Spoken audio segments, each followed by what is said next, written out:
Hey, good evening, everybody. This is Roger Mayling, your correspondent from The Sun. Winding down my day here. One thing I've learned about being in a Mediterranean island, that it gets dark very early and it gets dark very quickly. So I'm going to have to rethink the times I do my videos every day. But this is a follow-on from last night. Having finished my little talk on opinions, I realised that exactly as I've said in my title to the piece, who's stealing from you?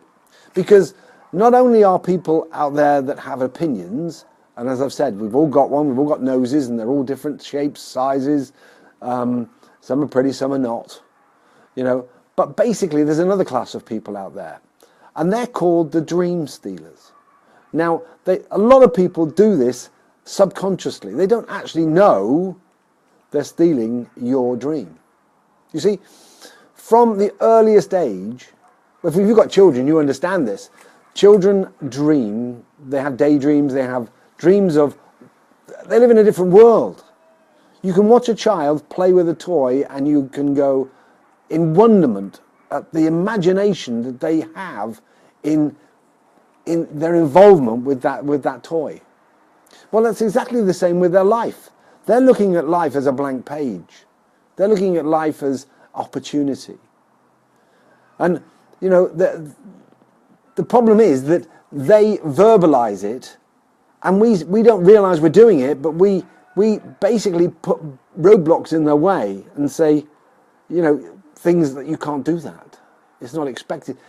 I come from a council house in Devon, and I was basically destined to become a service provider in the catering and holiday industry. I don't think my parents had any more aspiration for me than that. But I had a lot more aspirations than that. And I used to verbalize my aspirations, and my mother, my friends, all her friends, used to tell me that I should live in the real world. I wasn't cut out to do those things. Well, now, having reached this time of my life, I realize that's an absolute load of bunkum. But the thing is, you listen to them because they're the adults. They're the people that give you they're your mentors. They give you the guide rails to run on. Well, I left. I left because of frustration.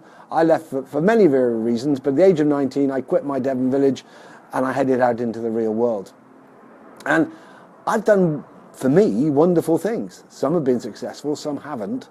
But along the way, every time we have tried to move the goalposts, every time we tried to step out of our comfort zone, there's always been those people that say, you can't do that, you shouldn't do this. Why would you want to do that? You're not capable of doing that. They're the dream stealers. Now, they don't do it with malice or forethought. They do it for a number of various reasons. First of all, they don't want you to get hurt.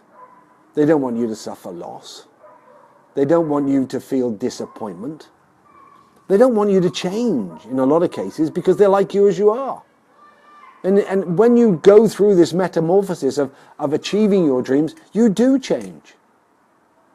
The thought of sitting in front of a camera and talking to the world about me and my feelings and the way I feel and giving advice to people, a few years ago probably would have been an anathema to me. But I've now realised it's a skill I have, and it's a skill that I should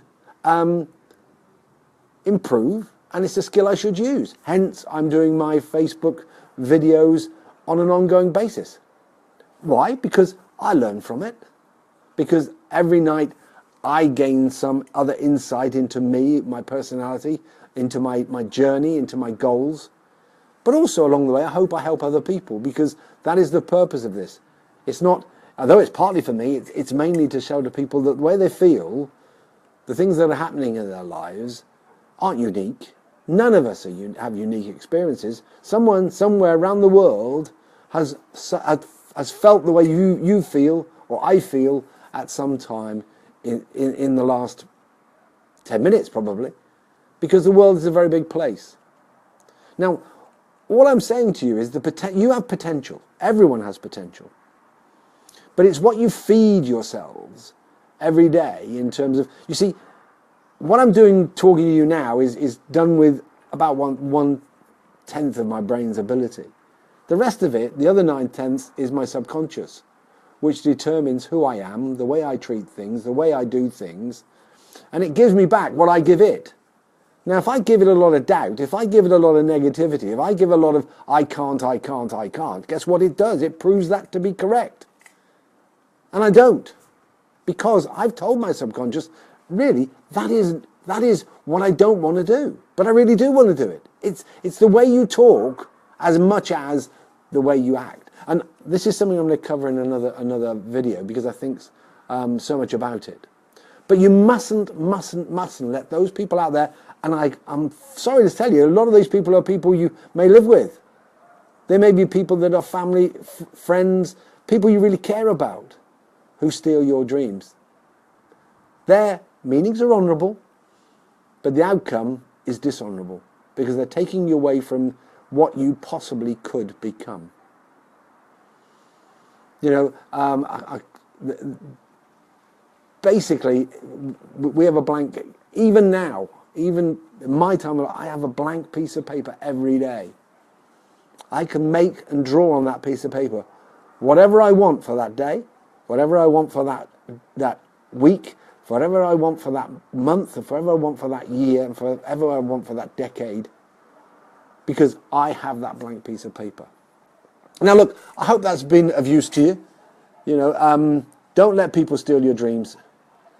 If you want something, go and find a picture of it, stick it on a wall and watch it every day, because then your subconscious realizes you're serious. And it will help you achieve whatever it is you want to achieve. But I'm going to cover that in another talk. So this is Roger Mayling, your correspondent from the Sun, winding down for tonight. See you tomorrow. Bye-bye.